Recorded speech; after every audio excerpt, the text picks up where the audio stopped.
Houston, Tranquility Base here. The Meeple has landed.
Good evening, everyone, and welcome to the Vitruvian Meeple's production of the Powers That Be Acclaim the Sky campaign. I am Trevor, the Vitruvian Meeple, here as always with Patrick, ECAT, Matt, Julie, and Ray. We're here to play some CYPHER system, some super heroes, I suppose.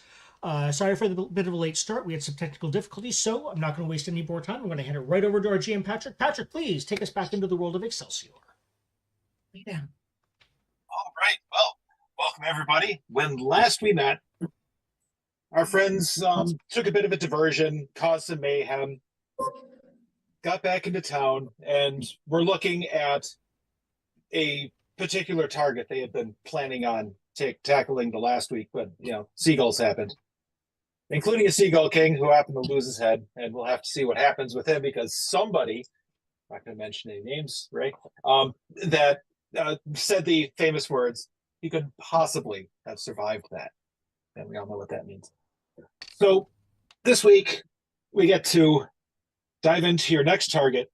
And Trevor, did you mention the name of tonight's episode? I did not. Tonight's episode, for those of you that missed the channel card, or for the rest of our players here who may not have seen it, is Office Trailer of Leaves. Still sounds like a bad 50s horror movie to me. For anybody who gets that reference. So, you are sitting in your mighty Humvee, looking across the channel to Rikers Island. And on the corner of Rikers Island is a parking lot right next to the road where it takes a turn. And right at the edge of that is a simple office trailer like you find on any construction site. And you all know that inside of this office trailer is a safe. And inside of that safe, last you checked, was a bag full of some rather precious metals. Not the common ones like gold or silver. Oh, no. No, things like iridium. So, what's better than to deprive your enemies of their wealth? And so it's sitting there just waiting for you as you've been staring out across and looking through your spy glasses and whatnot. See, occasionally a Jeep or a Humvee drives by on the road as the mercenaries patrol the area, but nobody's walking by. You don't see any cameras, nothing. It's just a trailer sitting there with a whole bunch of wealth sitting behind a lock that maybe you can pick. I gotta say, I did notice how nonchalantly you threw in that last you checked. That was nice, but no, we caught that. Well, let's see how the old lockpicking skills are doing. Oh, well, first, let's. How many of y'all are going to head over and get involved in this? I am. Yeah. I'll look over and keep guard. It's Let y'all quite kids do. obviously a trap. Be the but, responsible adult, After all, you saw what happened last time you weren't around. So Yeah. He is the responsible He adult. really is. It's great.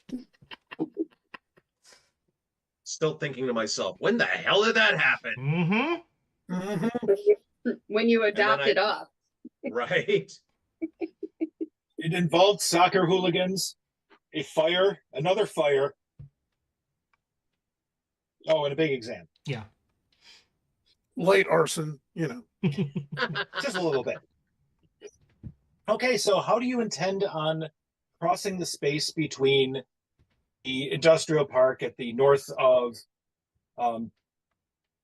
Ditmar Steinway, also now known as Crowtown, to Rikers Island? It's the, to put it in American terms, it's a football field or two's worth of distance across open water. What level of power stunt would it be for me to turn the whole Humvee and its contents invisible? Ooh. Oh, It's just an extension of what I already do. it is true. If you to extend your, fast travel and visibility power to the vehicle, then thus, theoretically rocket yourself straight across. I'm just trying to think. So it would boost it up a couple levels just to extend it to another person. For the scope. Okay. Let's see.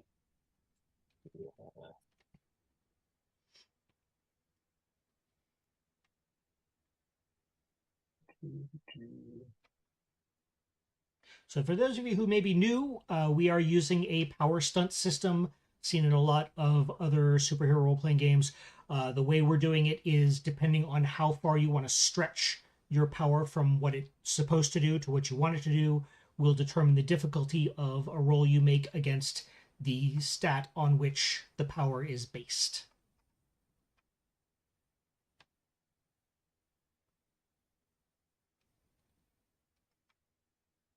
Let's see. So it's not an impossible power stunt.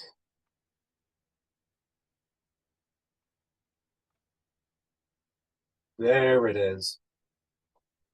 That would add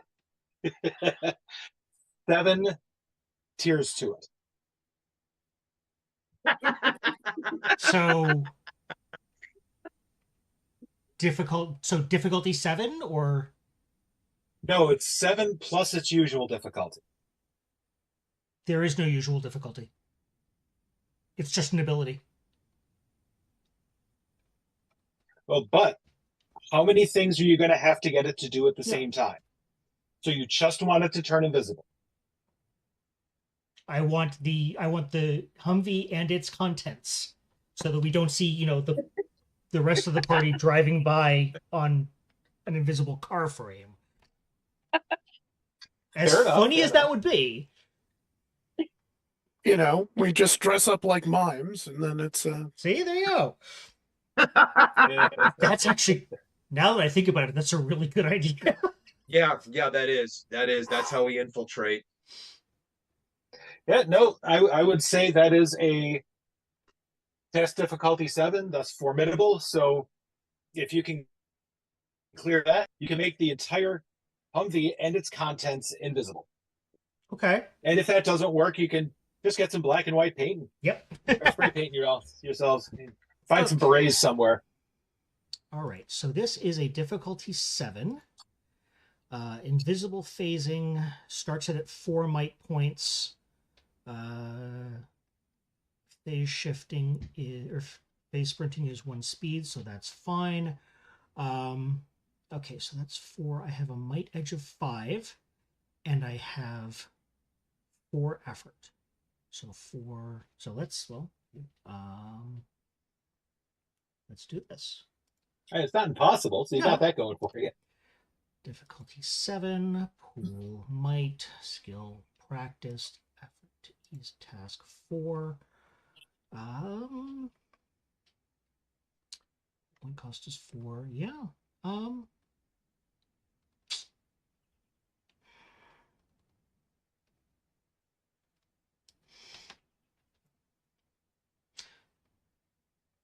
Can I use my shift boost cipher to get an asset or two on this?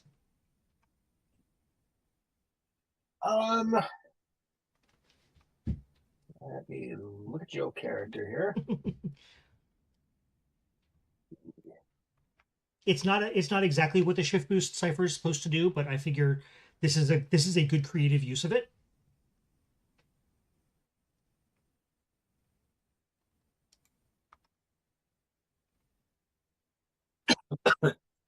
Yeah, why not? Because this is entertaining anyway. Okay, one or two assets.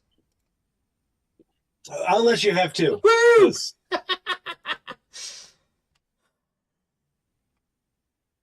You know what? This is what I have recovery rolls for. Hey, we have not reset our recovery rolls from last session, have we? Or can we say that we waited overnight to do this? Actually, let me see. As I believe you will recall, you took perilously little damage when you were fighting a flock of seagulls. Yes, but I also used 2 of my 3-1 action recovery rolls. Ah, yes, that is true. Because he ran so far away. Let's just say that you had a good nap while being driven back. I'm trying to remember who was driving the vehicle. Me, probably. Oh, No, I think I hit volunteer. that's right. Yep.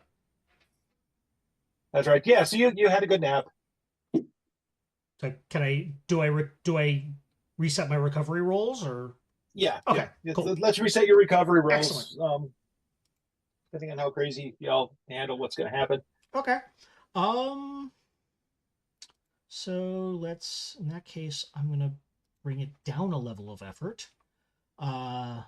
So my final difficulty is 2. So I'm rolling against a 6. And I got it! Hey, For 6 just barely. for 6 might points, I'll take that.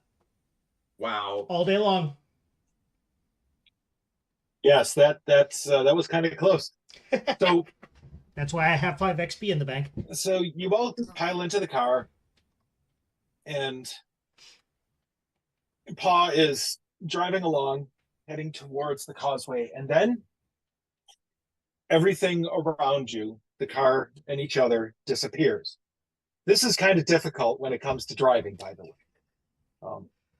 because you're usually used to, first, the other drivers can see you.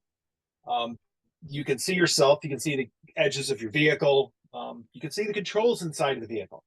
So this is kind of challenging for you to progress and, not crash the damn cars you're going across the causeway. But fortunately, you're also, a person of stellar reflexes. So you're able to keep yourself from banging up the vehicle too much. Or dumping it. Go across the causeway. You have to go kind of slow because there's a lot of pedestrians crossing from the parking lot on the other side in order to go see the circus. There are, of course, other drivers trying to cross it at the same time, but the circus is very popular, and this is one of the 2 main routes to get into it. The other, of course, being the ferry on the other side coming from the fish market. Closely watched, of course, by all of Paul's family. But you get to the other end. There are people who are directing folks into parking, and you, of course, ignore them and try not to run them over too much while hanging a left instead of a right. Get onto the road, creep along, and there it is, the trailer. Where are you going to park?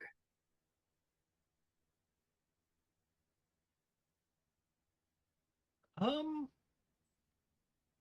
think we should park someplace that is kind of out of the way so that people aren't walking into the invisible vehicle if you're able to. If it stays invisible once we get out, and if not, it won't look out of place. It has I'm 2 guess benefits there's to other it. Humvees there that we can park by. These are the guys you stole this Humvee from originally. Remember that. Right. This is one of theirs. Where do you hide a red fish in a school of red fish? So let's go park it with the other Humvees. Yeah, is there a handicapped parking space that we can, be utter dicks and park the invisible Humvee in? Unfortunately, the Humvee is, well, where the fine folks from Immorium happen to be parking all of their vehicles is inside of the walls of their compound that is on the northwestern side of the island. This is the southwestern part of it. So they patrol through here, but they tend not to park over here because it would be shockingly easy for somebody to, walk over and steal one of their vehicles. They've had this happen before. Drat them actually learning from experience. How dare they? How dare. All right. Well, somewhere where somebody's not going to blunder into it and where we can actually remember where we parked. And that, relatively close so that if we get into dire straits, we're not You running. can park it right next to the trailer. There's a whole parking lot right there. Done. Okay, so you pull up next to the trailer. And Property of the circus king, do not steal. oh, that was an argument. So you stop the vehicle and then crashes concentration, finally breaks, and the vehicle comes back into vision.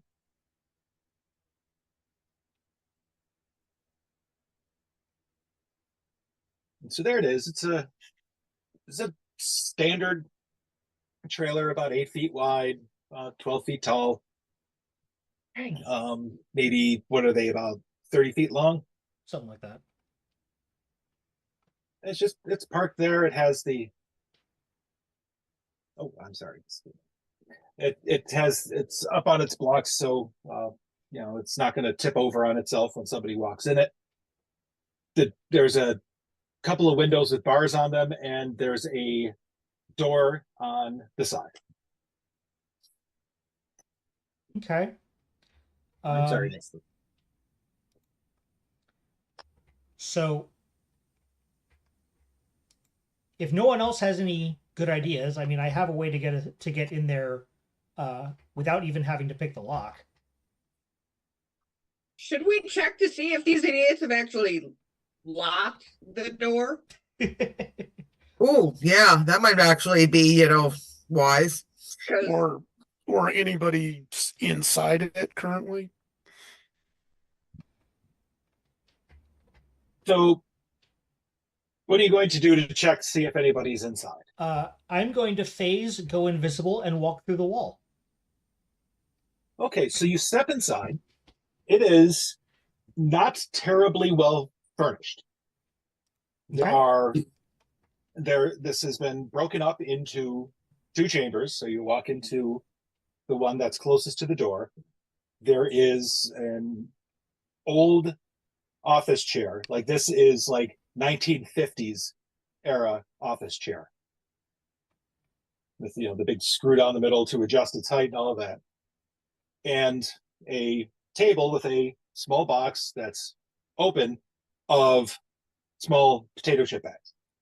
There is a very plain wooden door separating into the next part of the office, but otherwise there is nobody in the first room.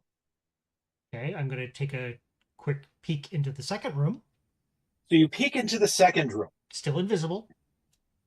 Inside, you see a desk with a slightly more modern chair behind it, although the desk, once again, is pretty ancient. You think it has a slate top. You can imagine why it hasn't been removed from this thing, or you're not quite sure how anybody even got it in here, for that matter, because it's heavy. And against the one wall is a very large safe that appears to be attached somehow to the structure of the vehicle. But otherwise, there's nobody in here. Okay, I will go and unlock if necessary, and then open the door. Yep. So it's not even a good lock. They just turn the thing, pop it open. Okay. Like, you would not feel safe if your house had this lock on the front door. I know what criminals can do to a bad lock. I know. I've seen me do it. I open the door and do the grandiose, Ta-da. Yep. But Well, no, everyone come in. Oh, okay. Okay, so which room does it open into? it opens into what is, you guess, supposed to be a waiting room, hence the reason there are potato chips inside of it. And then the next room over is the office.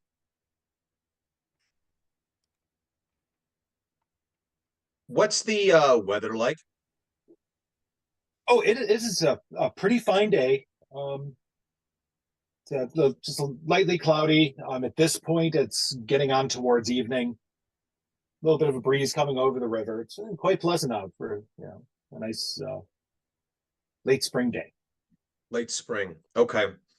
I was thinking of like doing a quick little flight jump and getting onto the roof and just laying down and serving watch there so I can not be easily spotted by somebody not bothering to see why there's somebody laying on the roof of a trailer.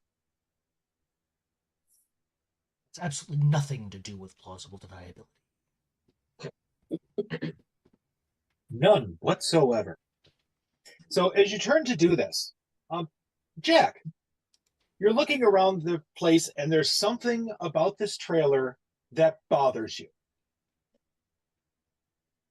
Just irks your inner mathematical senses something hard, but you can't quite put your finger on what that thing is. The walls are straight. It's not like, twisty or, a rhomboid or anything like that, but it's just Everything's plumb and square. yeah, you're looking around. Is it bigger or smaller on the inside than it should be? That was going to be my next question. In fact, yeah, you would swear that the inside has to be just a little tiny bit bigger on the inside than it was the outside. Right. Like, how much of a difference? Are we talking centimeters? Yeah, like a few centimeters longer than it is supposed to be. Like you could almost allow for it because you're like, well, maybe the walls are just really thin, but you're looking at it. No, this is extending out just that little bit past the outer wall. And it's like width-wise, it's the same.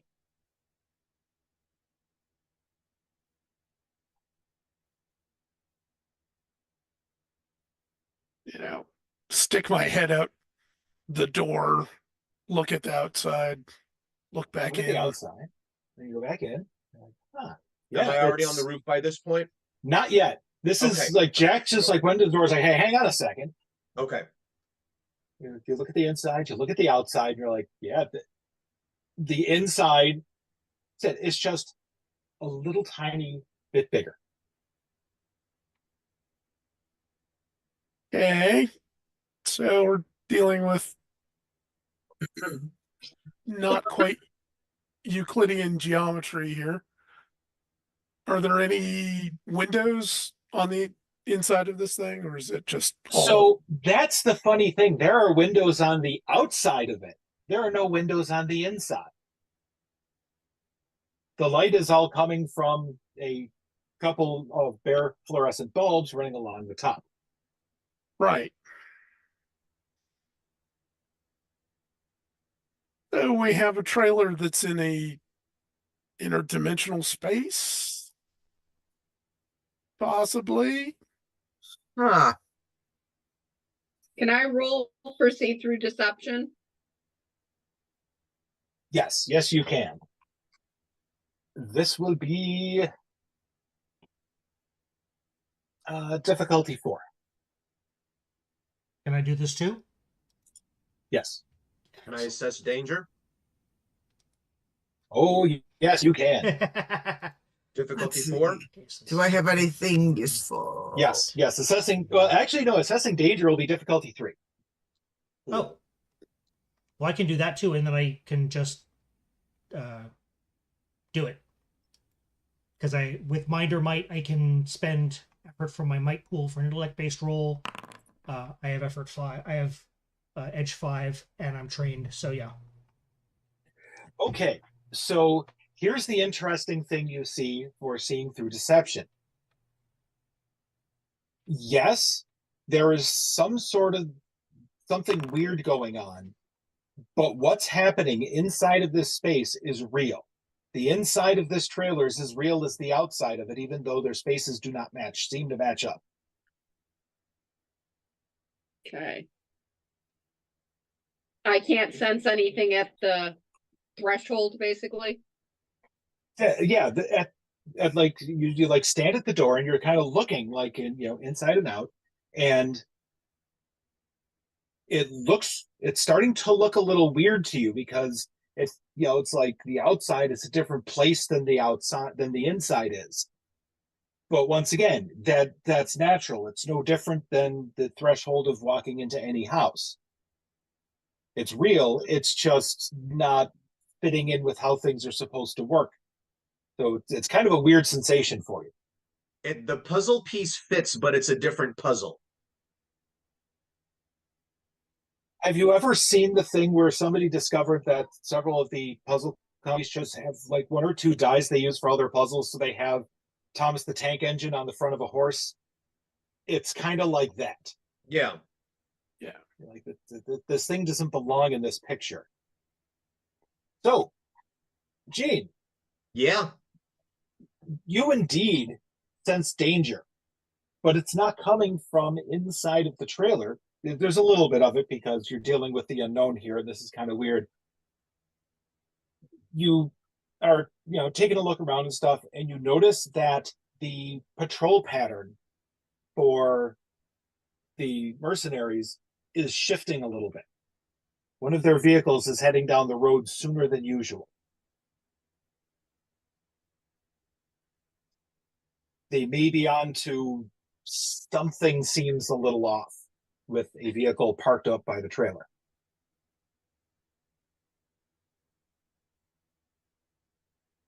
All right, I'm gonna have to run interference here. You guys just give a whistle and I'll do the same. Okay.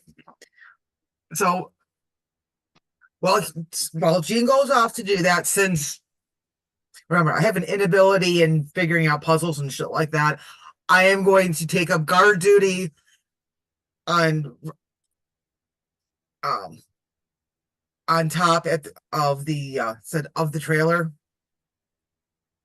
Kind of crouch down so that I'm not, completely obvious standing up there.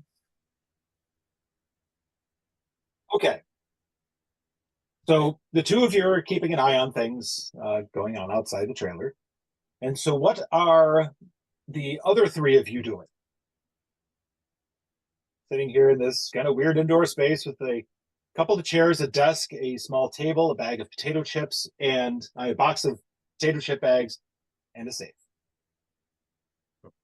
Oh. I'm going to start trying to crack the safe. I could shatter it for you. Let's try to do it with slightly less evidence. All right.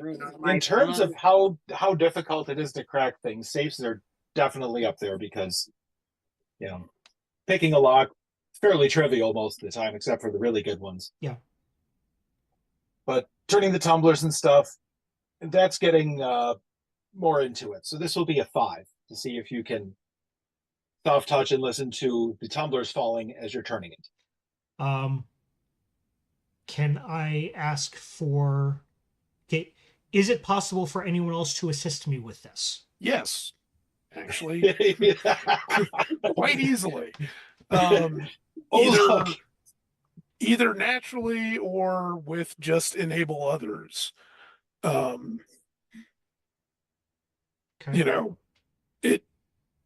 It gives you an asset. Okay.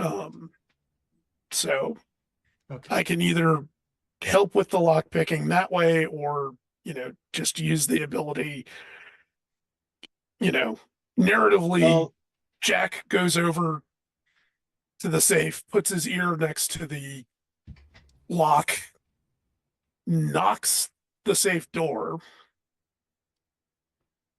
listens for a little bit, and you see this wireframe schematic of the tumbler mechanism overlay over your goggles. So 1 asset for Jack's help. I assume a 2nd asset because I do actually have a set of lockpicks. Do you have a set of lockpicks, or do you have like a full kit for breaking into other things? I do not. It's like have a stethoscope yeah. would be handy. I do not have a full safe crafting or safe cracking kit. I have a lockpick set. Okay, yeah, lockpicks aren't going to help as there's no hole with pins in it. Okay, Or wafers. I'm assuming, however, that my 2 dexterity shifts will come into play. Oh yes, yes, you need delicate fingers with this. Right. All right. Is there anything else that I can use? Can I use? Because I don't actually have training in lockpicking anymore. I gave that a throw along the way. Can I dial in my training in perception to help me hear and feel when the tumblers are in the right place? I would think between your practicality with breaking into things and how things like that work, and Jack's theoretical knowledge on all things about, just mechanical and how the universe operates, and the fact that maybe he has broken into things as well. I would say that, you skill-wise, you should be able to handle it together. Okay. Sure. Okay, well, that brings it down to a difficulty of 1. And that's a 20. So what major effect would you like? It'll do, pig. I would like, if there are any alarms on the safe, I would like them to be bypassed when it opens as part of cracking the safe. And if I can get both of these, that would be great. I would also like there to be, well, I literally just unlocked the safe. It's not, I didn't have to pop it or jam it or anything. But just to make sure that there's no physical evidence on the safe that it was broken into. Okay, yeah, definitely.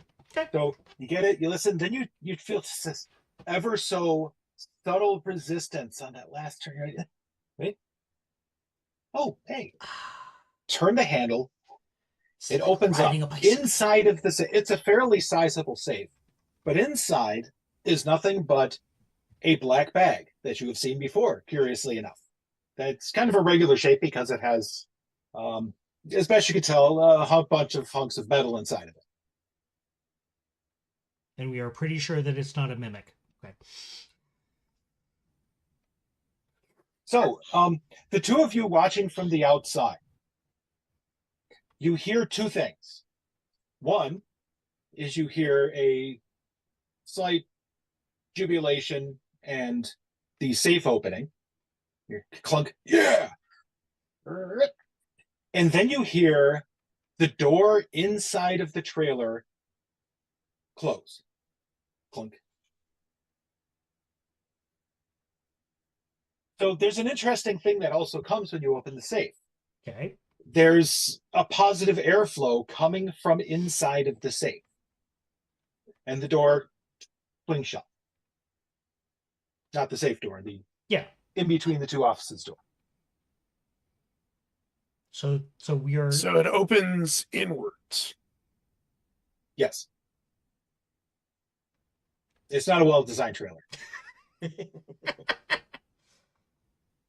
Oh, but they open inwards on all the houses. Why not this too? But it's a simple, interior door. It doesn't, and there's a regular round doorknob on it. There's not a lot to it, but it, so the airflow just kind of pushed it shut. Oh, that's not good.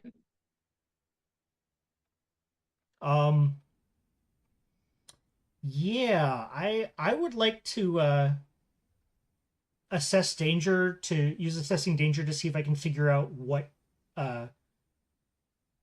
where this how this airflow is coming in, because, well, it's an enclosed safe. If there was an easier way to get in, I really wish I would have known that.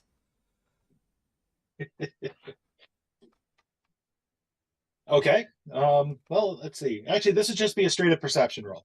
Okay. What's my difficulty? This will be a 4.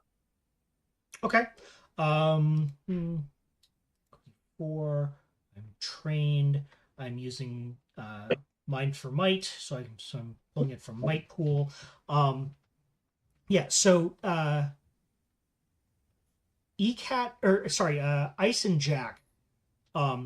You actually see like the shades that Crash is wearing. They kind of shimmer over with that same kind of bluish white light that you see behind me. That is kind of the hue of when Crash goes phased and high speed. And you can almost see it's like speed lines on the glasses as he's looking at this.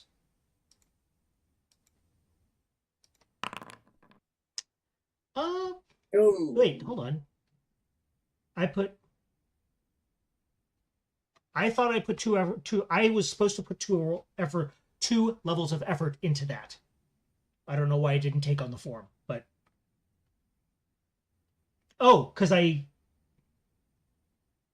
did it to effort for damage instead. Well, there's no damage being done. Yeah, so I meant to put those in easing the roll, obviously, instead of damage. Can we take that as a retcon? Yes. Yeah. Okay. Yeah. Then yes, I pass because it would Interface failure.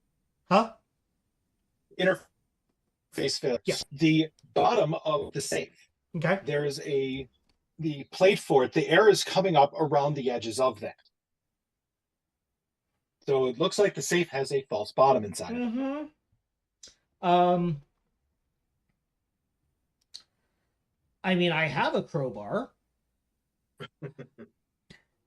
Anyone else got anything more subtle than a literal crowbar? I think this thing has a false bottom. It says the best I can do is shatter it. I'm outside at this point, right? Yes. Okay. So Yeah, you and all I Paul can do are is both shatter. checking on the situation from outside, and they are on the inside. Okay. Well, I've got a pocket knife. Yeah. I've got a can of WD-40. So interestingly, those of you outside cannot hear the other 3 that are on the inside. Here's a flathead screwdriver. Perfect. And I'm going to jimmy up the false bottom. Okay, so you lift up the false bottom, and it opens up, and you get hit with more of a blast of air coming out. The light bulb above you flickers a little bit. Smells like lavender. And you look in, and there's a ladder going downward.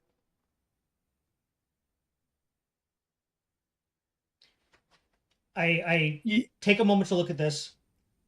I look up. I look at these two. Of course there is. Yes, Jack, this ladder passes through the space that would be the large empty gap in between the floor of the trailer and the road it is sitting upon. Except for, where the wheels, the blocks, and the tongue are touching the ground, the floor of this entire thing is elevated, and there's a quite visible gap underneath it. Right. You noticed this when you had to step up on the steps to get inside. Right. So This ladder, on the other hand, does not pass through that space at all. It is just descending into pitch blackness. No, because the interior of this, whatever this space is not, actually enclosed inside the trailer. It's co-located somehow. Either, there's a interdimensional gate that we're stepping through, or some sort of field effect that's mimicking Will's teleportation. I'm gonna call to Paw and Jean on the comm. Do they actually hear me? Yes, but it's coming through kind of staticky. Interesting. I'm gonna fish out a quarter out of my pocket, go over to the doorway, and just sort of slide the edge along to see if there's like an actual transition zone from the outside. Are we Which door are you going to do this with? the exterior door? Oh, well, that's fascinating because you go and you open up the interior door to get into the other room, and it doesn't open into the other room. It opens up into a stone hallway.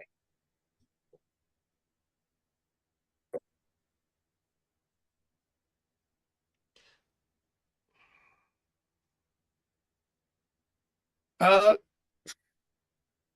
folks, we have a problem. Hold on. Can Gene and I hear that through the comm, even statically? Yes, it's staticky, but you can hear it. You hear over the thing. They've been some fuzz. We have a problem. Problem? What kind of problem?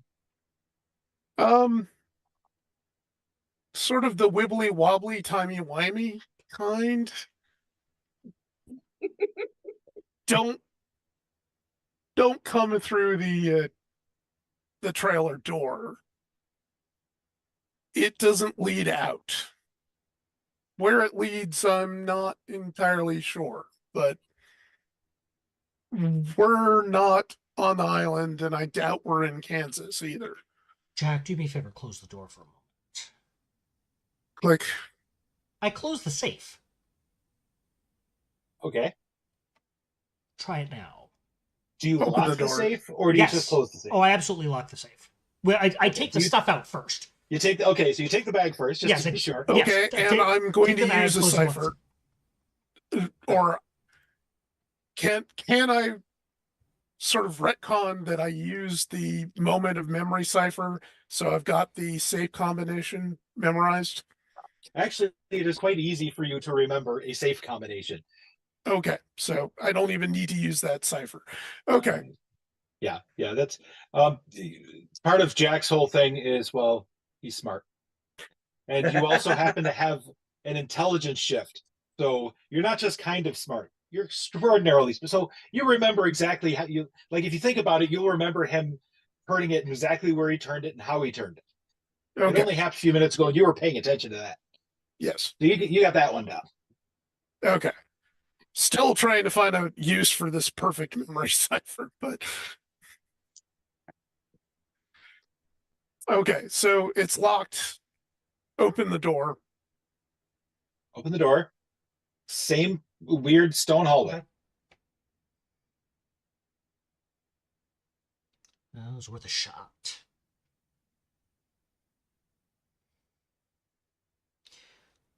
Yeah. So, Gene, from your vantage point up top, you look back down the road and you see two Humvees heading down the road on its patrol instead of the usual one. At what speed? At their usual speed, so they're going maybe about like 15, 20 miles an hour. So they're not like cracking along at a really big clip, but there's two Humvees heading straight for the two of you and everybody else who's inside, wherever that may be. Okay.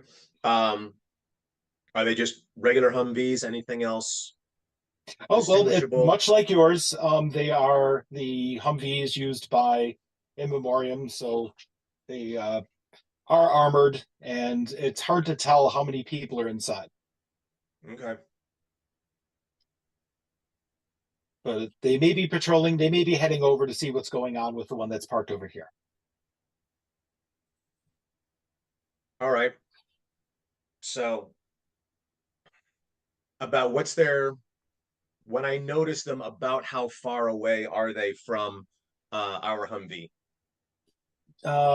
You've got about a minute. Okay. I get down from the trailer and I go over to Paw and I lean in. It's like we may need to diffuse a situation, but unless there's a situation that needs to be diffused, let's hang back. And I want to hang back so we can see like near the edge of the trailer where we can see our Humvee, but oncoming traffic can't see us. Does that vantage point exist? The easiest place to do that is from the steps leading into the trailer, Okay. because Okay. that'll block your feet from visual view, and you'll be right up against the Okay. door. So I slash wall. motion for Pa to come follow me on the steps, and I listen, and I kind of keep watch. While we're getting that set up, starving monsters. Be right back. Because their timing sucks. Well, it doesn't ever. So on the inside, question mark. So you have this stone hallway, as you're saying, and it's kind of stone, kind of cementy. It's difficult to tell really what it's made out of. It is not lit, so it just stretches into darkness pretty quickly. And the bulb above you is starting to flicker a little bit ever since you've opened up the safe. I take out my flashlight and I shine it down the hall. So it stretches down some distance. There are some doors on either side. Very similar doors to the ones that open into it, just plain old, wooden interior house doors. But finished in that, blah light brown that almost all interior doors are, trying to pretend it's real wood in spite of its thin veneer thereof. And then it ends maybe 50 feet away and seems to head off both to the left and to the right.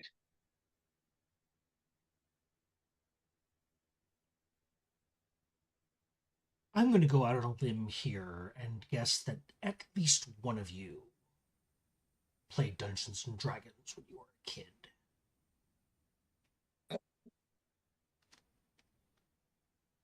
That would have required friends. And you and I knew it's a very fairly different D&D players. safe bet. Yeah. Okay. Monsters have been appeased. Good, because apparently we're about to go on a dungeon crawl. Well, first things first. Are we going down the ladder or are we going down the hall? So, Gene, you're hearing this conversation carrying on over the comms, of course. Mhm. And it seems like wherever they are, they want to continue walking along. And your question inside of your head, of course, is the team is already split up. Should perhaps you focus on trying to get back together, or are you going to stay split and you guys deal with the surface situation and they deal with whatever's going on inside?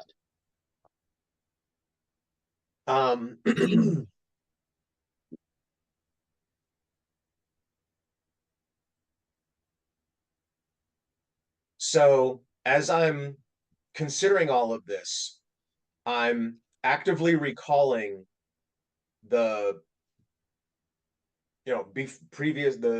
before stepping outside and Jack's realizations, and I tap into Eddie and ask, did that feel familiar at all? Oh, yes. Very familiar.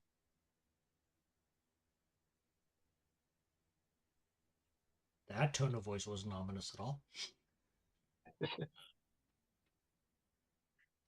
It's not home, but it's in the neighborhood. All right. I turn to Paw. Change of plans. Change of plans. We're going back in. Okay. And I open the door. Is the door open to the trailer? It leads into the trailer. Yes. The door Okay. to the other office is currently closed, but there is still the small table, the box full of bags of potato chips, and the chair sitting inside. Okay. Um,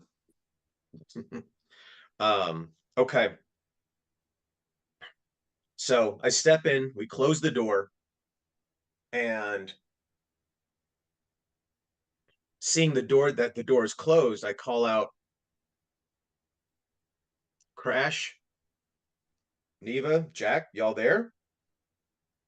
So And I lean you're into the door, to you're kind of just like standing listen. at the door, looking down the hallway with your flashlight, and you hear Jean's voice from down the hall.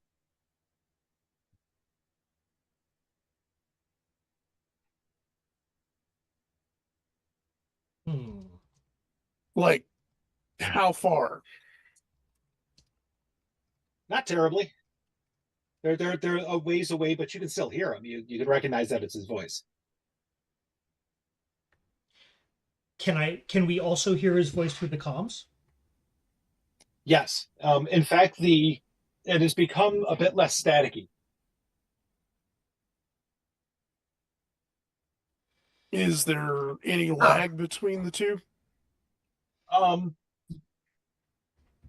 yes, actually, there is. You notice this, most of the others won't, but the communication passing through the radio is actually delayed a little longer than usual. So you figure, like, if they're like 50 feet away, it's just that going through the radio, even though it will naturally take a little longer to transpond from one location to another and interpret the signal, once again, it's just taking that little bit longer than it's supposed to. And also distance with the speed of sound should be an equalizer. So yeah, that's weird. So we are now way out of my wheelhouse. This is weird science shit. So I am actively looking to Jack to take the lead. Oh goody. Oh, it sucks being smart, doesn't it? Yeah, it does. So Gene, I'm guessing you completely ignored my advice to stay out of the trailer. So Why, yes, we did. Yeah, yes, I did on stronger recommendation from the alien that I have a psychokinetic contact with. He said it felt comfy, kind of like home. I don't want to leave you guys in here. oh good. So we're all trapped now. That's No, fantastic. no. We are pooling our resources. Right. Okay. So wait a minute. He said like home. Like home. Interdimensional shit. Okay. Doesn't it happen to have an area code? Coordinates. And I kicked that back to Eddie. Area code, coordinates. For Glargle's house.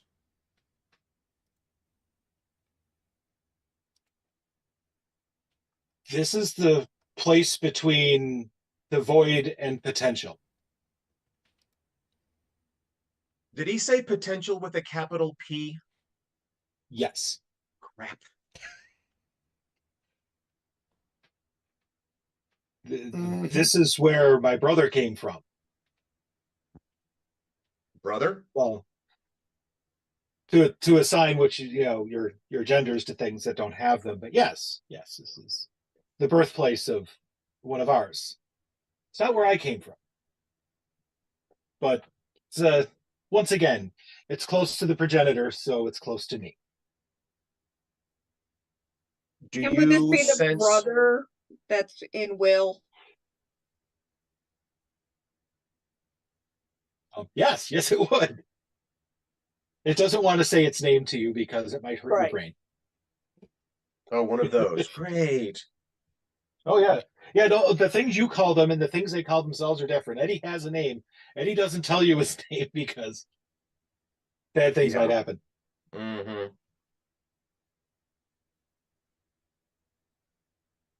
Do you sense their proximity close right now? Are they No, home? no, No, they're not here. they're not here. No. How here got here, I'm not sure. It's not supposed to. Hmm. It is outside of reality. Where, once again, Big Brother lives.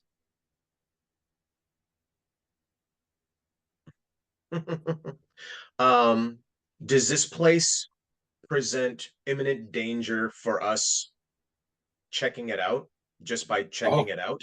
Oh yes. No, there's you're not in a safe place at all. Through the stone hallway, down the steps, or both? Anywhere. You're outside of reality. Hey, You're a thing of reality. I'm a thing of reality for that matter, but I came from the one, live in the other now. All right. So I turn to the wait. Have I opened the door? Or are we still communicating over Nope. comm? Nope. You Yeah. were in the potato chip room. The others are still in the office looking down the hallway. Nobody has stepped into the stone hallway yet. Okay. All right. Okay, group. My tour guide says that neither place that you're looking at going is kind to visitors. So I'm gonna advise that y'all just stay put.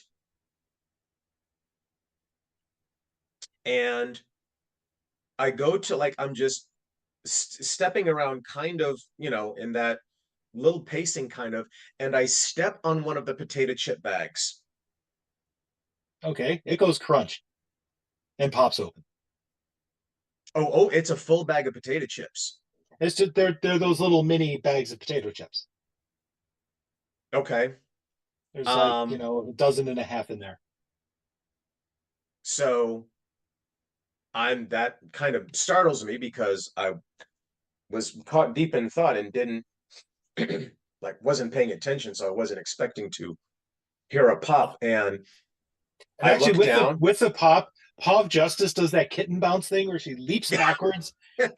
like up and to this, up and to the side. Yes, 8 feet to the side. Yes, immediately. He poofed up. And her tail's all puffy. Hmm. So I just, and kind of like in that thought, trying to think of what to do, that sort of idle, I reach down and I pick up the bag of potato chips and I investigate it. It's full of potato chips. These ones are sour Wait, cream and when onion. you say full, you really mean like 1/3 full because it's 2/3 air, right? Yes, yeah. It's Okay. just a plain old small bag of potato chips. That would be true warping of reality. Right? That's what I was checking for. If it Opens was it up, half pours it full or out, it more, fills the we whole room. know shit's fucked up. Okay. And this is And God. nothing is different about it. Nope. They smell normal. Okay. Makes your stomach grumble a little bit because Yeah. y'all just came back from fighting a bunch of seagulls and traveling halfway across Long Island. Okay. So I'm holding this bag of chip and I decide, and I go over to the desk and I set it down. And as I set it down, the bag said it does this, and a couple fall out, and I say that fuck it. And I grab one and I eat it. It tastes exactly like a proper sour cream and onion. The potato Okay, chip. no, stop it. That's fucked up because I was thinking green bags of sour cream. No, stop that. I did not allow you to, I did not give you access. No, see, but the problem is, that's actually a problem because the bag says barbecue. No, it has in the box. There's a variety of different chips, so there's barbecue in there if you really wanted. But that was the one that happened to be out. Okay. All right. And yes, I have added, potato chips to the grocery list. So in the other room, everyone but Neva notices something. The temperature is slowly dropping in here. Neva doesn't know this because, well, cold temperatures don't bother her in the first place, Yeah. and she no longer recognizes that she feels cold. I look over her and I look over to her and I kind of cock an eyebrow and say, "Is that you?" What? Take that as a no. Jack, is it getting colder in here or is it just me? Yeah, it's getting colder. Is it coming from the tunnel? Or is it just So- ambiently? Or is it Ambiently, right now there is no breeze coming through. or is it coming up through The safe closed, and so no air is coming through the safe. And the hallway doesn't have anywhere to push the air to in here because this is just now a dead end room. So no air is traveling. It's just steadily getting colder. Like maybe like a quarter of a degree a minute. So it's not like really, really fast, but it's you notice it. We talking Celsius or cheeseburgers to hours? Cheeseburger showers.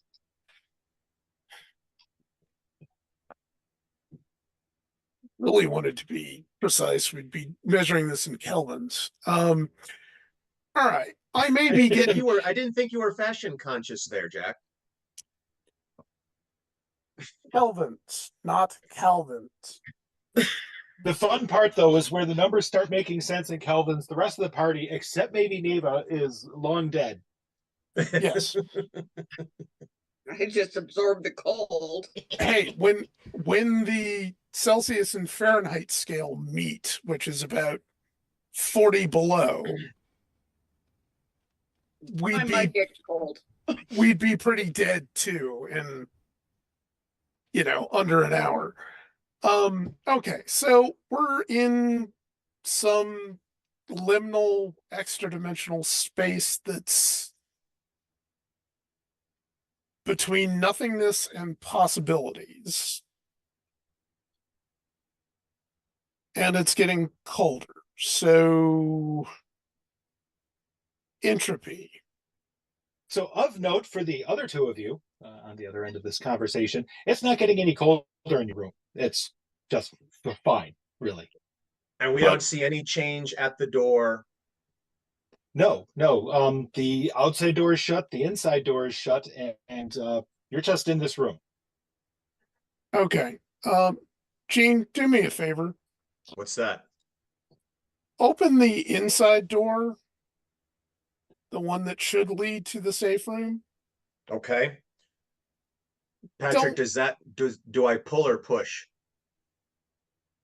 This is pull. No, this is push. Okay, so I'm going to push the door open. All right. So you push the door open, and the rest of you see one of the doors down the hallway open. Okay. So this irks your geometrical sense because that room has now turned 90 degrees. Yeah. So we're having a bit of the Jerry's hallway problem.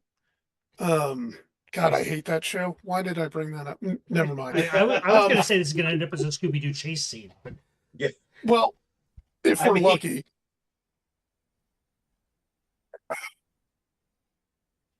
Okay, so go to Ray or Ray come to us? Ray, stay put. Definitely Ray stay put. yeah. Okay. Paul? I'm standing with Jean.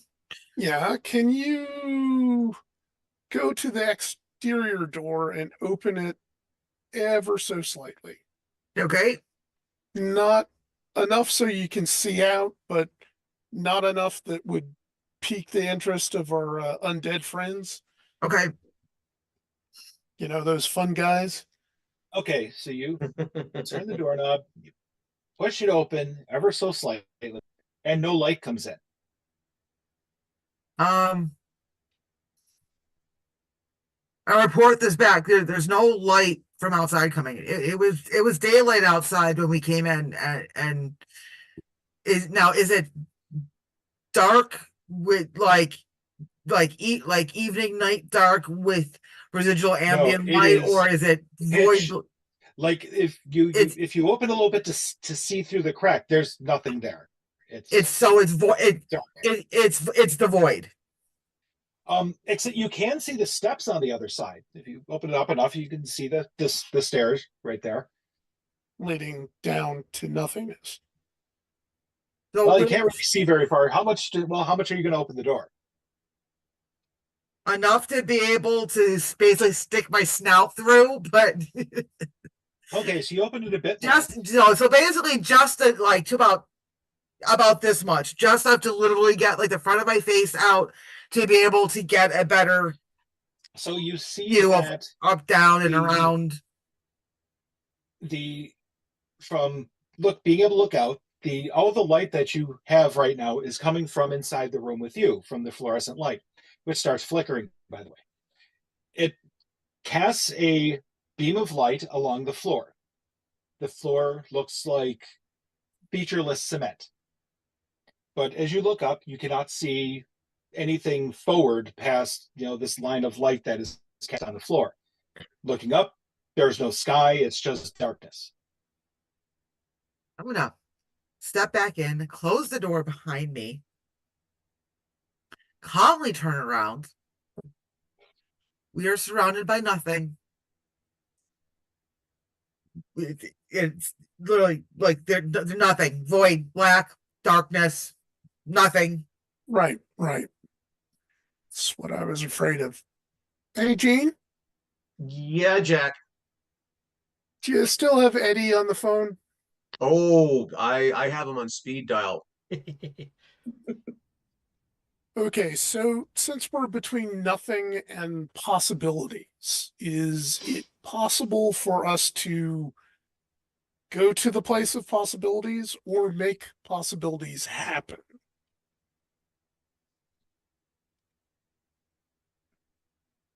So I kick back to Eddie. Oh, you don't want to go to possibility. That your kind, no kind survives that. We kind of sort of do, but No. But it's not hold good. on, Eddie. Hold on. We don't want to go there. Okay. Jack, that's a no on traversing. Eddie, Okay, can what we? about creating? That's Oh. what I was. That was the next question. It influences everything around it. That's what possibility is. Yeah, It's chaos. It's the possibility of change. So change just happens. Okay, can we influence that? Do we have influence on that? Simply by being here. Do we have a butterfly? Oh, well, it kind of will respond to you, I guess. You're here, and so your presence changes things. Do any of you practice any of the Eldritch arts or anything like that? One of them could possibly influence it, draw some magic circles and some sigils, might be able to bend things around.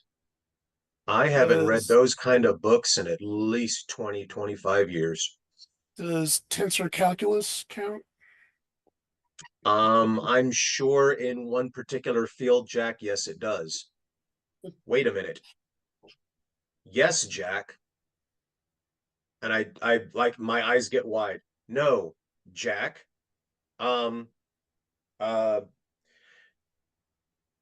Do some higher level calculus, please. Okay. Pembrose or Penrose.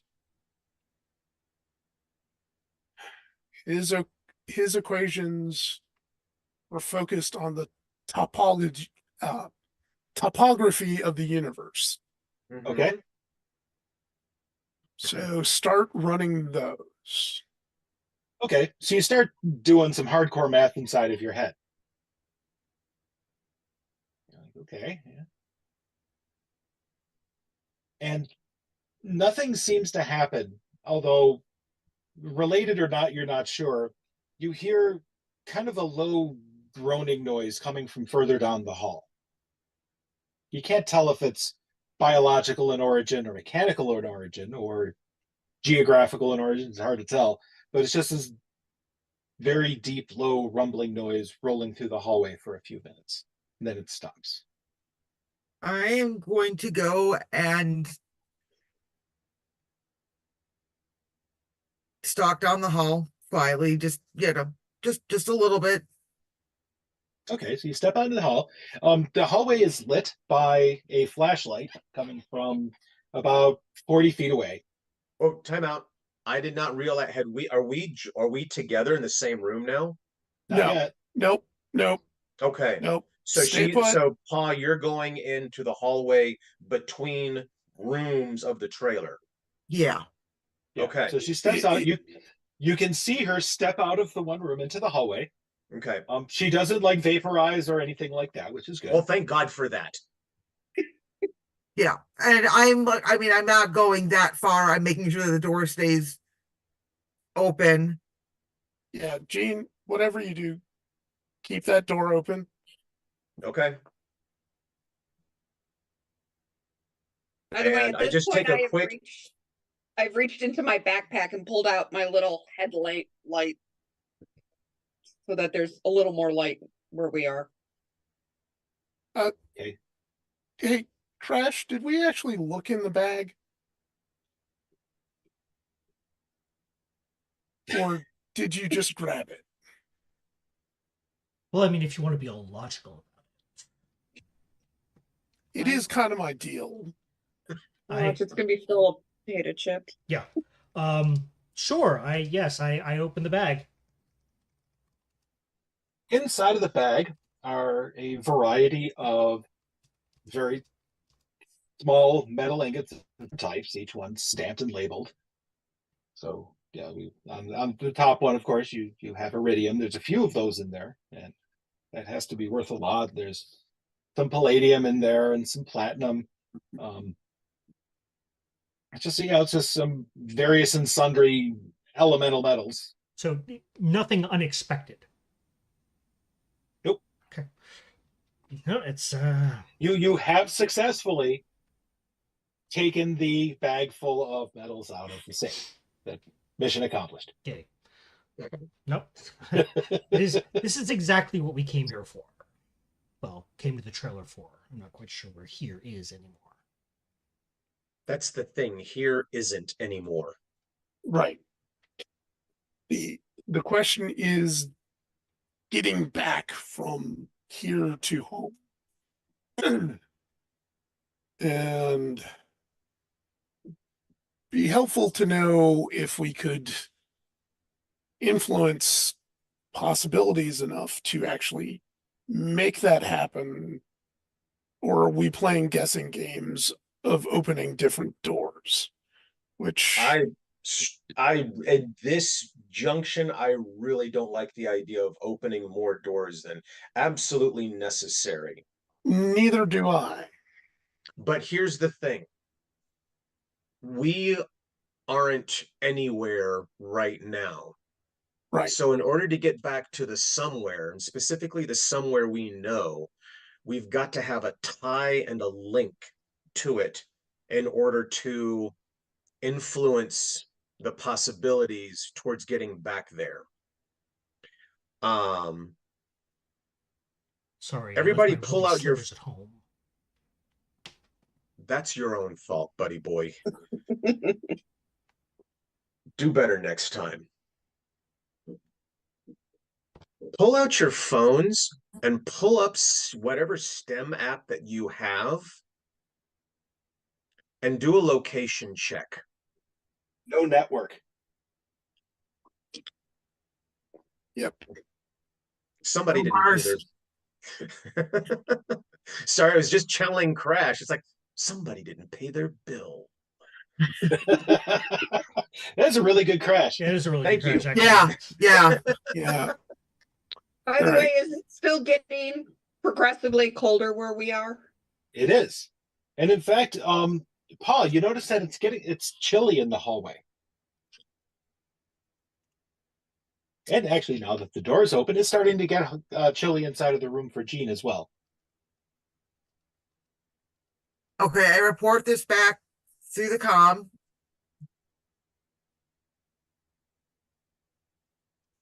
So it seems to be, Right. so it's seems to be spreading from the room that you guys are in down the hall to where I am to where, and then into the room where Jean is. No, I think it's coming from the hall.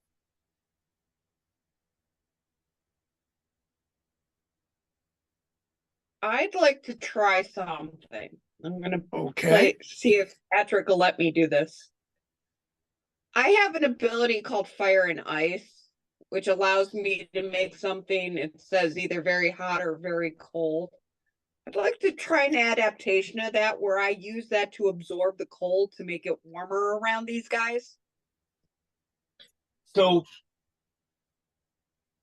the tricky part with that is, let's see. Because absorbing cold really isn't a thing. You can absorb heat to make it colder, or you can emit heat to make it warmer, but the cold itself is just cold. Yeah. It's like darkness, it's the natural state of things. Right. No, it was a thought.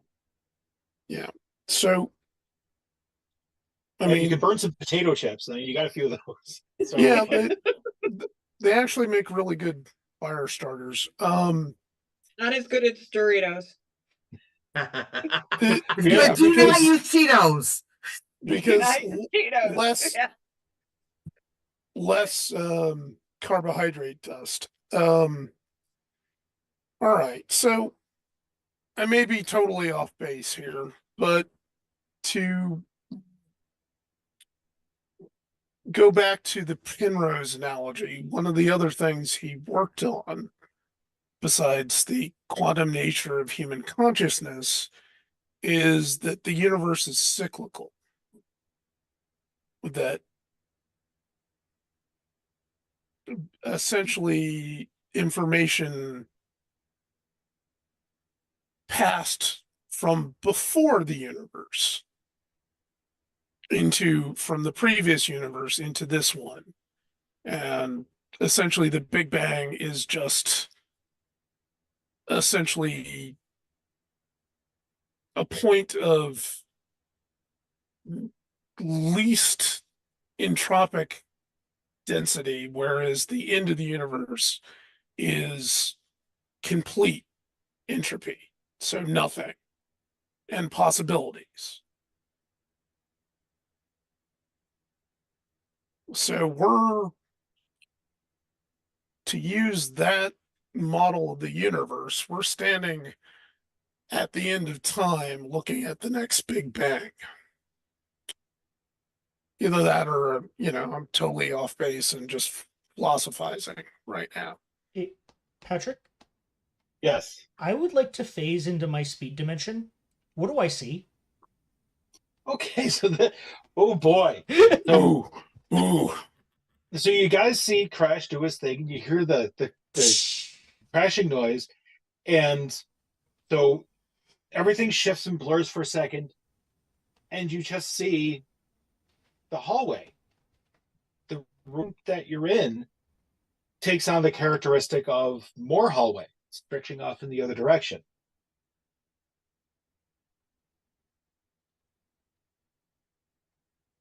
So the geometry of the place changes a bit when you shift, but so from this perspective, you're standing in the middle of a hallway. There's a deep shaft heading into nowhere, right next to you where the safe was. But yeah, this that's kind of weird. That doesn't usually happen. Okay, so I'm not seeing any signs of the trailer. I'm basically I'm basically in a dungeon hallway with a Yes. Okay. And you said the hallway ranges back through what used to be or what was a room. Yes. I'm gonna. Is this thing on? Yeah, yes. Is it actually? On. Yeah. Yeah, that came over weird. Like instead of staticky, it was more like metallic and A little bit of feedback and yeah. Yeah. I mean, it's pretty impressive that the comms are working at all because Well, yeah, that's true. it's literally transmitting through an interdimensional space to Yeah. home and then back. So yeah, we don't question Tink's abilities, I'm not Right. questioning it. We're All right. thankful It right just now. once again defies classical physics I'm and puts a new spin on quantum too. I'm gonna do a So, little bit of An exploring. interesting thing. An interesting thing to note, though, is that there's breathable air in here, Yeah, which doesn't Which make a whole is- lot of sense because that is a very, very particular mix of gases. The oxygen to nitrogen balance in here seems fine to you. Yeah. You don't feel Yeah. lightheaded at all or anything. It's breathable air. well, the nitrogen is less important. It just needs Yeah. to be a noble gas Oxygen- that's not Oxygen-rich reactive. environment. That's not carbon dioxide. Yeah, actually a fairly low percentage of oxygen overall, but yeah, just the gas that it's mixed with needs not to be reactive or, bad things happen. So Yep. I'm gonna go down the hallway in the other direction, past where the wall of the trailer would have been. Okay, so you zip along the corridor a bit. You're like, okay. You look back, you still see the other two standing in the hallway. A little further down the hallway near a door is Paw poking around. But yeah, Do I see Jack and Ice? yes, Okay. they're standing in a hallway. Okay. The hallway's dimensions are more or less the same as the enclosing room. One of the interesting things, though, is you do see is the light bulb in the ceiling and the desk sitting there. So those are all still there. It's just the room itself isn't. All right. I will relay this back to the rest of the group, and then I'm going to go over and examine the desk. Okay, so you go back, you open the desk. Inside of the desk, you see a partially used box of industrial type prepackaged coffee pots. Okay. So you know the one that makes like a full pot of coffee? Oh yeah. It's kinda- Oh, that style. Okay. So like pods, for not pots. Okay. Yeah. So like the type that you would use on like an old Bunomatic machine, the machine you have not seen inside of here, but that's in there. Some paper clips, pencils, some pens that are way older than they really deserve to be. Like the old speedball style office ones, like early ballpoint pens. Could probably pawn these to a collector. I'll pocket a few. Okay, grab a few things. But nothing else that seems particularly connected to our current situation. No. There's some miscellaneous junk inside of an old desk. Okay. And the desk where it is in this reality is it's the same place relatively as the desk in the trailer. So basically, if I Yes. phased back out now, theoretically I would still be in the trailer. Yes. I will do that. Yeah. Okay, so you pop back into reality. Well, unreality as you wherever you are. Yeah. So, and you look behind you, the wall is there still. The carpeting is still there. The walls are still there. Then the door leads into, hallway where Jack's still standing there flashing his flashlight at Paw of Justice. Well, that was odd. I'm gonna go back to the back wall of the trailer that had been just more tunnel, and I'm gonna use walk through walls to just kind of stick my head through so I can see. Hallway. And darkness. It's very dark in there.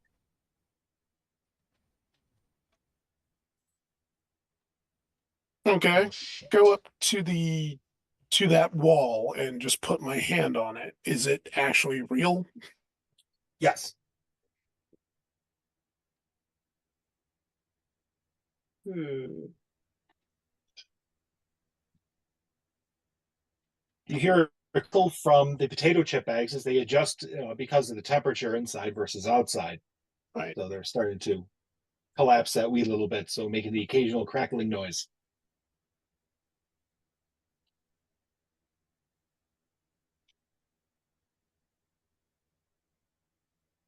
All right, enough of this. I'm going to grab one of the bags of potato chips. And I am going to start opening the bags one by one until either they are all open or something unexpected happens. They all open. They're as best you can tell, just bags of potato chips. Right. Is that groaning noise still going on, or No, the groaning noise stopped a little while ago. It only lasted a couple minutes. okay? So I start up another really complex set of calculations in my head. Okay, Is- so you start thinking, Torah geometry to see if that'll match with the shape of the place here, and try to pitch it together. And okay, and then if we add time as a feature onto it, and so the numbers are stretching further and further inside your head, and nothing happens. Okay, so there isn't more groaning or anything like that. No.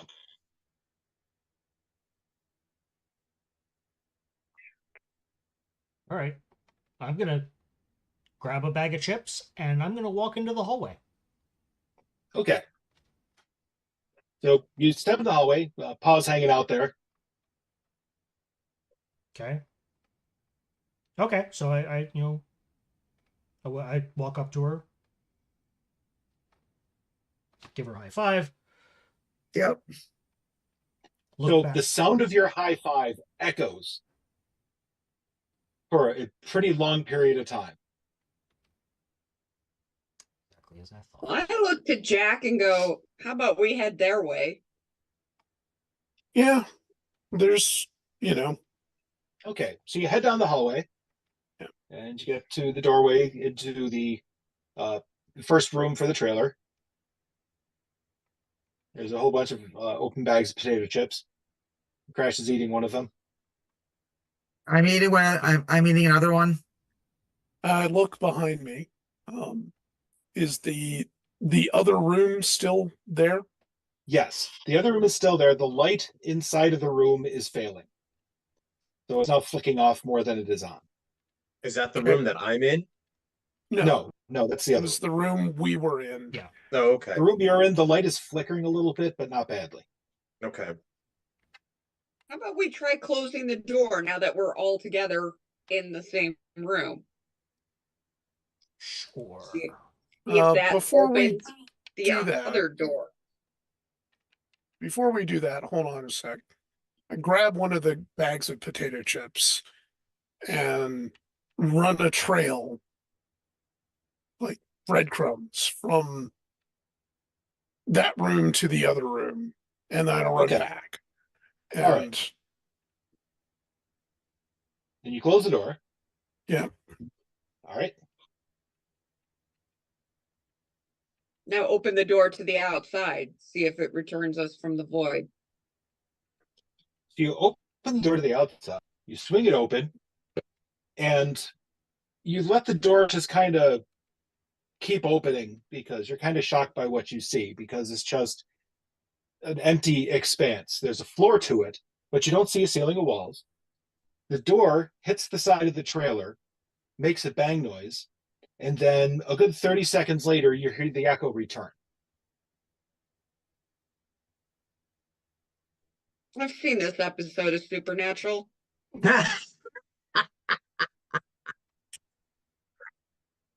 So it has walls or ceilings somewhere.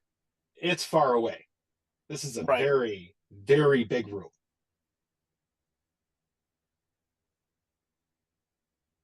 Is it any warmer? Nope. No, it's pretty chilly out there I too. was gonna say, is it any colder?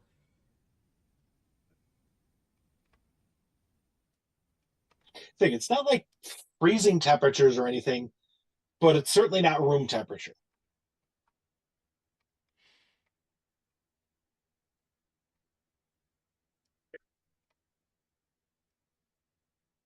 Eddie, you recognize this room?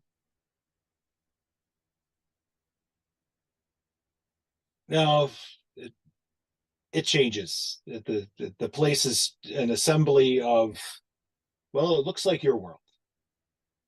It has doors, has floors, has stones. They're cut. So it's some mimicry of Earth. Okay, here's a stupid idea. Ask Eddie how the hell we get out of here.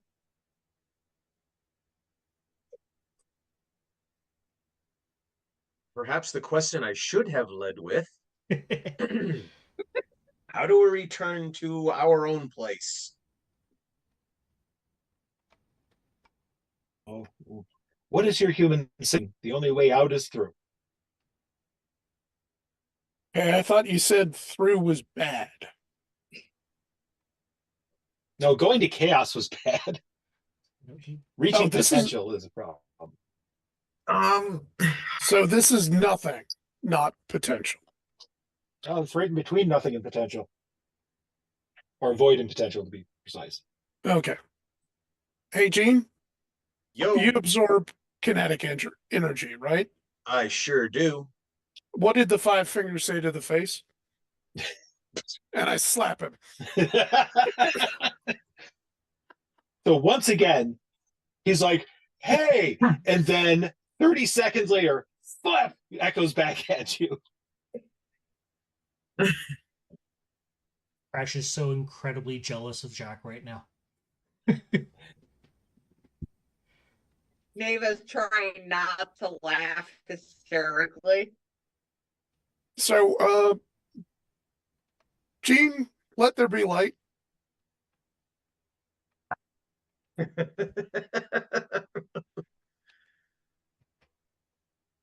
I'm going to thank you later. And I reach back and I go to punch Jack, except I pull it about a foot away from his face, pivot, and release energy. Basically, if we are in front of the trailer, it's out in the direction where we stepped out. So out into the void around you. Sure, yeah, that. Okay.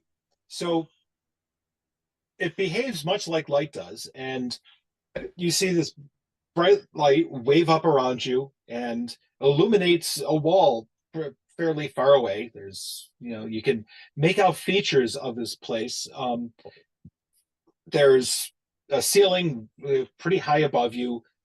It turns into a wall on the far side, and there's some sort of what looks like the entrance to like a big spiral staircase heading downward in the middle of it. But also of interest, looking more closely, it's still a trailer. There's a trailer sitting in the middle of this place. And, giving a quick look around, you can see behind the trailer. The trailer is sitting inside of this big empty room, but through the door inside the trailer leads into an interior hallway somewhere. So the local geometry still is not functioning correctly. No. So, and I No, I'm asking a lot of Eugene, but Please go ahead. well, I could have tased you. That would have been different energy transference. Can you ask Eddie if we go towards those stairs leading down, is that the out is through direction, or is that chaos? Oh, tour guide. It just leads further along, just like the hallway does, just like the ladder does. They all just go somewhere. Okay, but that's not going to chaos where we shouldn't be going. You'll notice if you get there. Oh, that's comforting. You'll hear music that will, well, hurt a lot. If you do, stop. All right, Okay. all y'all watch out for Milli Vanilli. I'm just saying. I want to phase back across now that we're totally in out of whatever geometry the trailer might have been. Okay. So you phase again, and this place looks more or less exactly like it looks to you. It's just a big expanse of huge room. Okay. Do I see the staircase? What were you doing? Yes. Okay. Yes, that seems to be a thing. Okay. Do I see walls? Do I see a ceiling? Yes, you can still see them, but the light is, still passing around and stuff because, well, it's not natural light. It's generated by, some interdimensional entity. So it's. I was kind of hoping that I'd get almost kind of like a Matrix-like view and be able to see. Well, then in that case, let me jump straight up and fly up for a bit. Does this? Okay. If I go up and is there a ceiling or in this? Yeah, so you get up and you see a ceiling, and the ceiling is exactly like the floor, except you don't see a spiral staircase in it, but it's just this big flat expanse.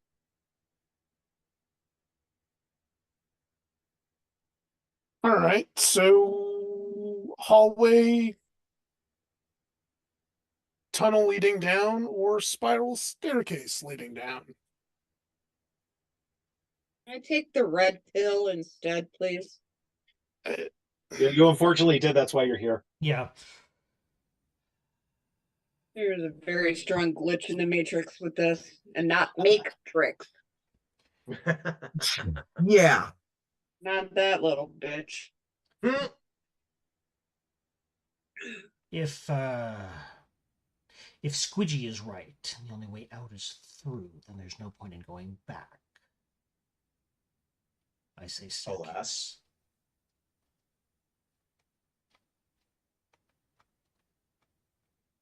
Just gotta watch out for the mindfuck music. He pops his earbuds in. I was gonna say earbuds. So you traipse along this area, and it's a good quarter mile or so until you get to what at first, the shape of this, you really couldn't see how big the staircase was because it's big. It looks like it was designed for something that is way larger than you. Each step's a good about 4 feet tall. And it just spirals downward. Well, you can't really see the bottom of it.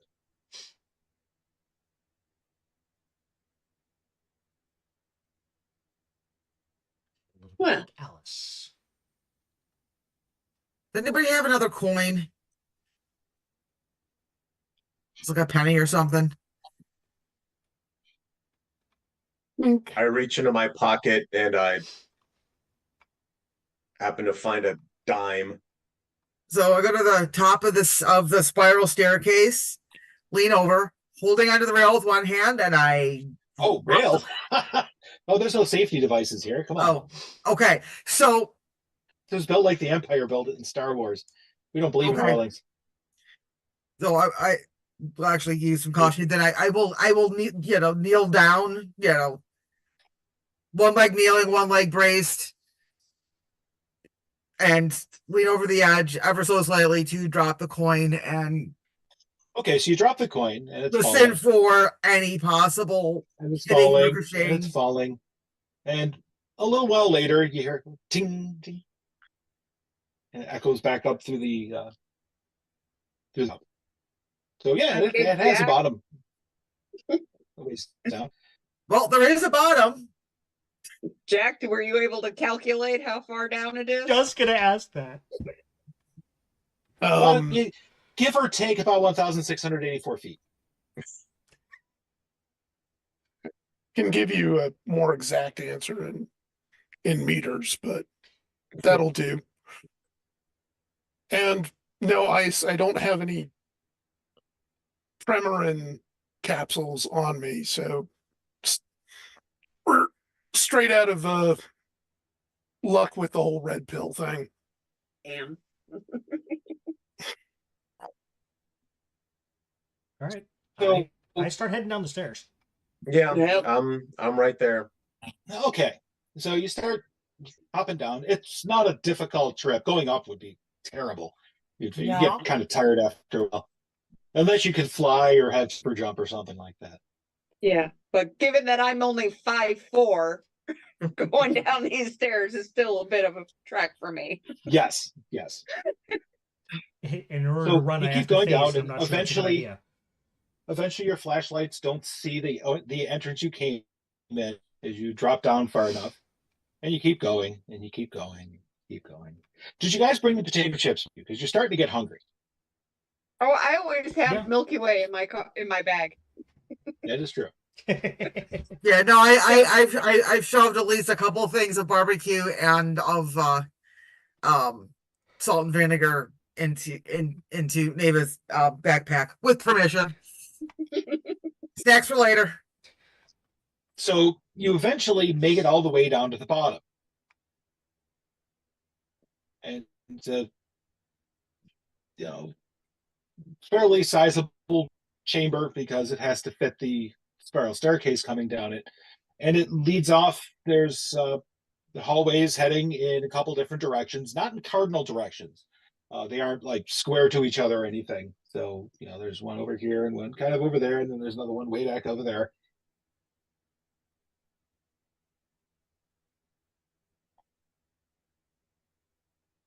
And as you're, kind of trying to figure out which one to come down, Pa, your incredibly sensitive cat ears, which are quite large, you hear a sound coming from one of the hallways. Okay, which direction? Forward, left, right, or is there any sort of angular shit going on? From one off to the left. Okay. Hold up a hand. Step off to the left.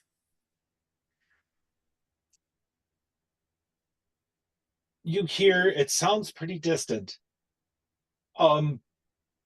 Human voices, you think. Kind of murmuring in the distance. It's almost like a crowd of people. Like you're listening to a stadium that is going on quite some distance away. Okay, is it dark, crappily lit? Pitch black. Pitch black. There's no natural light out here. So, you have a couple flashlights.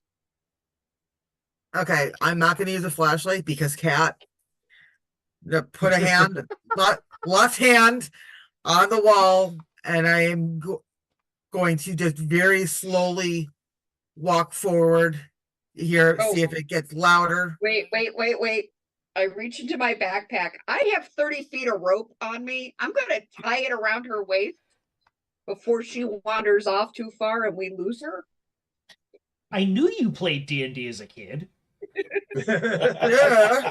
I'm just wondering if somebody should be charting all this out on graph paper. Can't you just memorize the layout, Jack? I mean, you have that moment of perfect memory. I know, right? Yeah, that'll give So- me basically 180 seconds of recording time. Hey,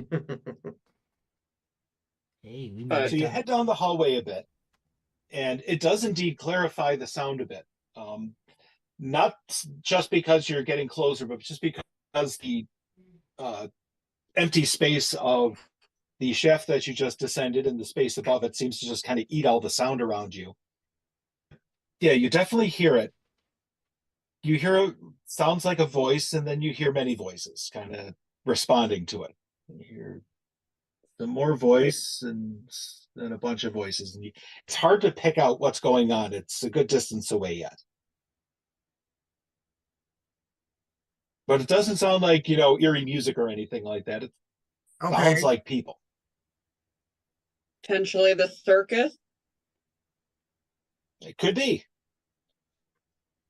Sounds like a call and response. Standard scammer's trick. I want to roll make a perception roll. Okay. Difficulty. So the trouble you're going to have here is you do not have her hearing. So it's you don't hear any of this yet. Okay. Okay. I'd like to do a sense of the weird. I know it's I weird, can tell you right now, shit's weird. Yes. but I'm hoping to get more of beyond it's weird. You see the little bit from Tron floating around. Yes. No, no, no, no. Yes, yes, yes, yes, yes, yes, yes, yes, yes. I was just thinking as the tank goes over the cliff. It's no, no, No, no, no, no, no, no, no, no, no. Yeah.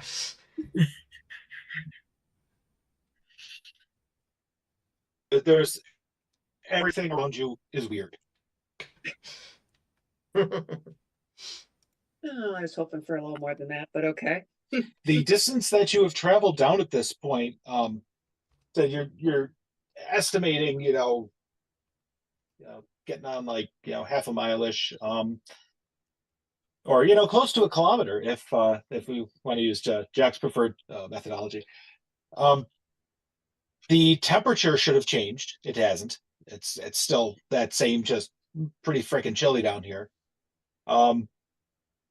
So whatever it is, you were not like getting any closer to actual like underground earth or anything like that based on the ambient temperature around you. The way that things sound is a little funny as well.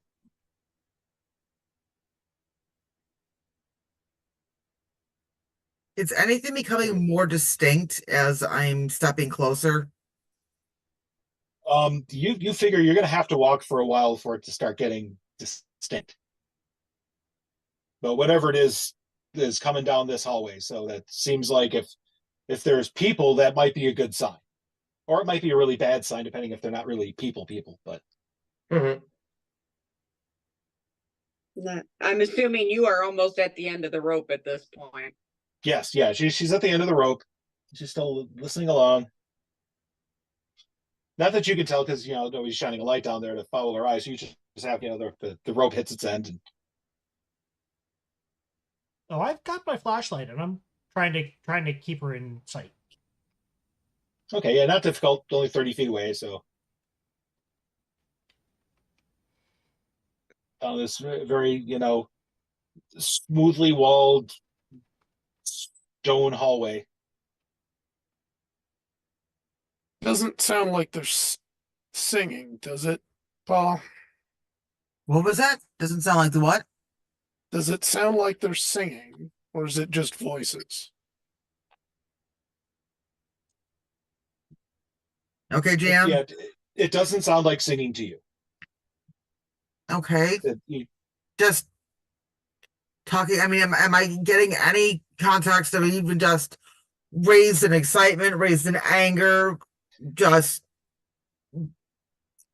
normal? I mean, it is what's a good way to put it?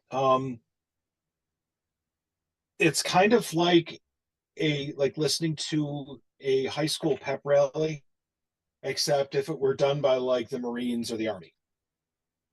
So it's very precise cadence to it, but they're, it sounds like, excited and, not like they're angry or anything like that.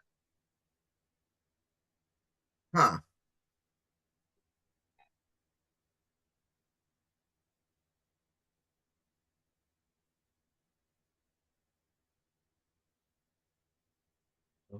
I say when she runs out of rope, we follow her. Yeah, no, it's really the only point of reference other than the trailer, which is upstairs, that we have. So Maybe. Okay. So you continue walking along it. And after you've walked for a good long while, the rest of you start hearing noise. The chanting stuff seems to have gone away, and it's now just, it sounds like a lot of people talking. And then you go along for another good long while. You figure you must have been walking now for, nearing an hour. And it starts getting louder and more clear, and you're starting to hear other noises coming through, like some sort of machinery running or something like that. And then you keep going on, and the hallway occasionally turns here and there, and eventually you make one turn and you see some light coming from ahead. It's not white light, it's kind of this bluish purple light leaking down the hallway. And the sounds start becoming and the sound that's coming down is much more, distinct at this point. You hear what sounds like some people barking orders, and then things get really quiet, and then you hear one voice talking again. It's kind of going on for a while as you're approaching, and you think you recognize who's speaking, because it's starting to sound a bit like the cadence that USA uses when he's giving, one of his big all-American speeches.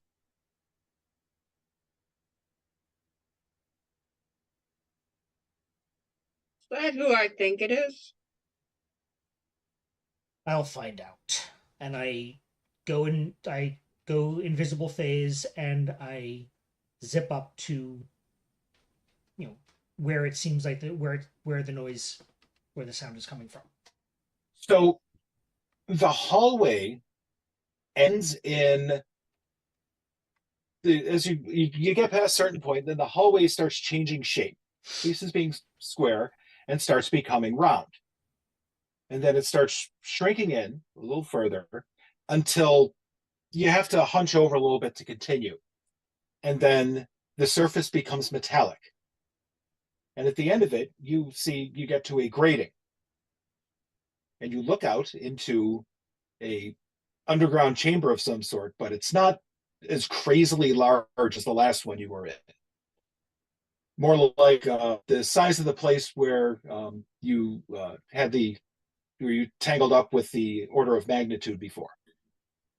And you look through and you see on one side of this room is a group of a couple dozen memento mori soldiers of their various types lined up nice and phalanx style on one side of the room. On the other side of the room you see about a slightly smaller number of stuff up in white leotard type things that go all the way over with a cowl over the head. Sorry, I'm going to interrupt. I'm going to interrupt you for 1 second, Patrick, because you glitched out, and so at least I missed. On the other side, you see a bunch of, and then you went quiet. So. Oh, I'm sorry. That's all right. Okay, so on the other side, so you see this big room. On one side, a phalanx of a couple dozen Memento Mori soldiers of their various types.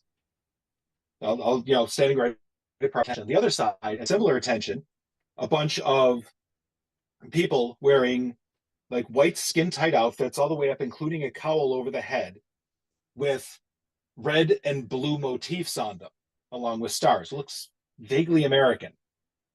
And they have utility belts on and are standing there looking very proud. And at the front of the room, you see the thing, of course, you didn't want to see at all. You see 3 people in front of the Memento Mori sign.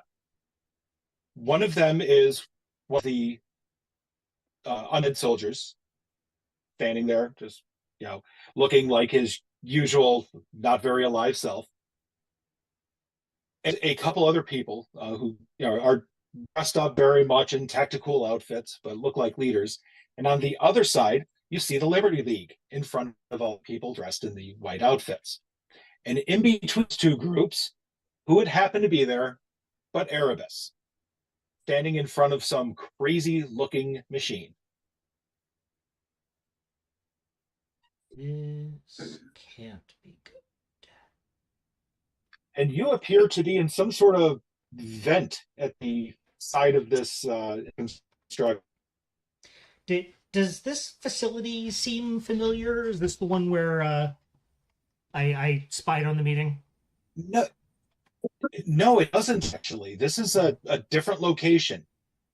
Although actually, let's see. You would you be able to recognize what this is? Oh, wait, of course, it's you. You've been incarcerated before. This looks like the middle of a cell block.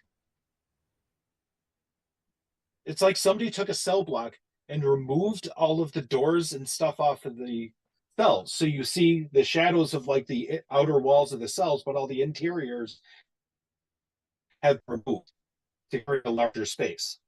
So either you are underground in a underground cell block, or you're inside of just a jail building.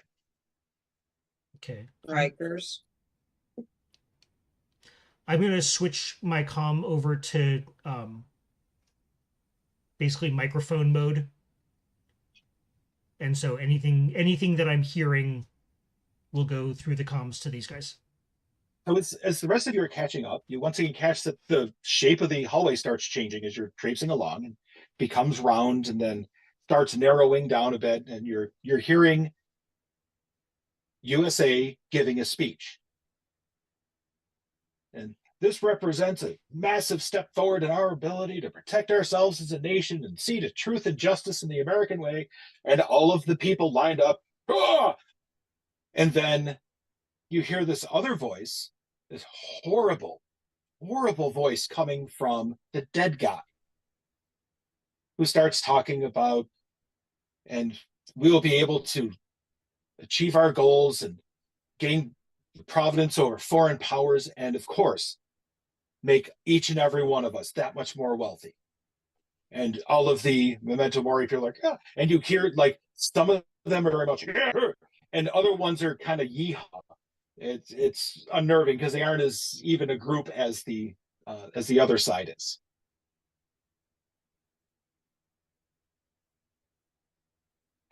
So you get closer, and the rest of the group catches up with you as you're watching this. And then the first folks and the Memento Mori leadership turn to Erebus.